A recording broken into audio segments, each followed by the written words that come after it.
Hello, thanks for being here. So I have tried to release the arm that would let this stay up, and it is so stuck I can't get it, and I don't want to hurt it or anything or scratch anything. So you know what, I'm just going to lift it up and hold it with great care. And the circuit board looks beautiful, absolutely beautiful. All the chips are there. The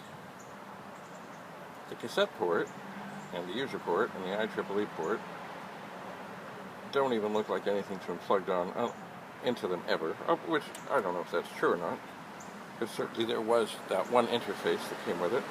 The connector along the side looks handy. You know, it's one thing I've always wondered. There's an LED on the circuit board, but why? Because it doesn't light up. It must be doing something else. So anyway, this is the PET main logic assembly.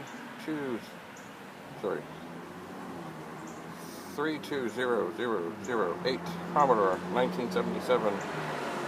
Copyright Commodore International 1977.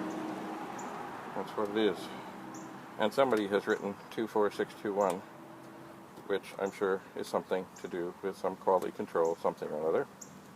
Anyway, everything looks just Jim dandy. So I'm going to with great care put this down. And I'm going to get a power source, get this all situated and figured, and plug it in, and turn it on. And we'll see if I will be jumping for joy, or perhaps less than pleased. But, I mean, it looks great. I'm just very hopeful that it continues to make me happy. I hope. Anyway, thank you again. I know this has been a long journey, many steps, but some things just can't be rushed.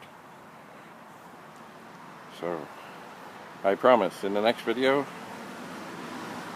we're turning it on. Bye for now.